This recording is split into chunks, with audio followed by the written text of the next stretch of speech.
Today, I'm going to share some thoughts about Double Indemnity, which came out in 1944 and is considered by many to be the greatest example of film noir, directed by Billy Wilder, who co-wrote the script with Raymond Chandler.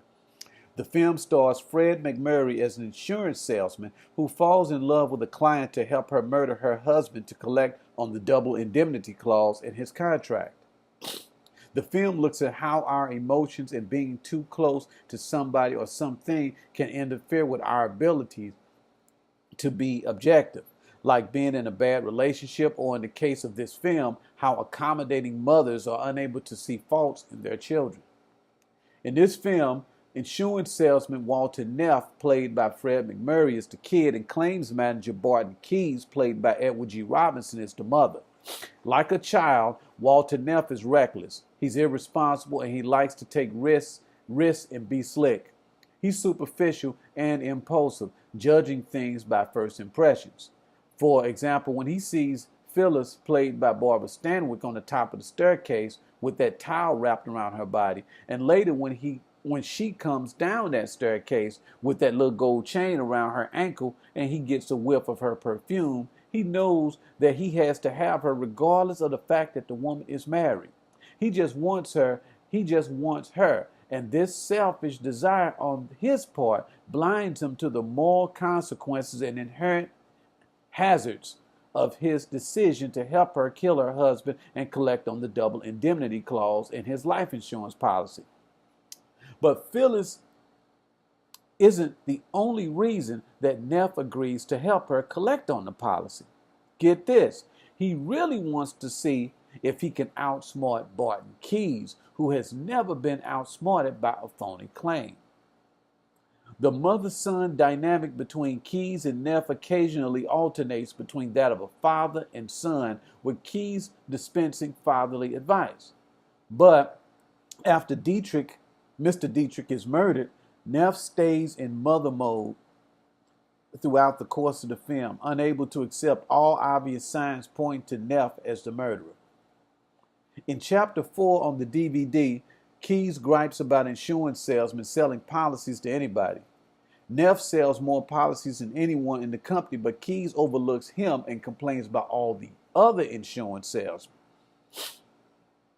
In Chapter 14 on the DVD, Neff sneaks into Keyes' office to find out how much the man knows about who killed Phyllis's husband. Neff finds a recording Keyes made confirming Neff as a suspect, but Keyes puts the blame on Lola's boyfriend named Nino Zacchetti, who'd been seen visiting Phyllis on a number of occasions. Keyes says that he doesn't suspect Neff because he's known the man for years. Okay? You've known him. So what? He still could have did it. Again, repeating the same pattern of denial he demonstrates in Chapter 4, where he blames the company instead of Neff for selling policies to anybody.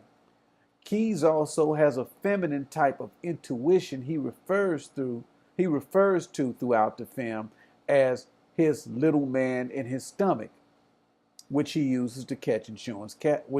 often uses to catch insurance scammers. The film ends in a scene showing the intimate bond between a mother and her wayward son, a common scene you see with mothers who stand by their bad kids through thick and thin. Despite all the sins Neff has committed, from adultery to murder to trying to frame an innocent man for murder, despite all these awful things on Neff's part, Keyes, like a forgiving mother, cradles him in his arms and says, "I love you too." The mother is always the last to accept the truth about her kids, and she's also the last one left when everyone else is nowhere to be found. These are just a few insights that I got from watching the film that I wanted to share with you. And I appreciate you watching this video.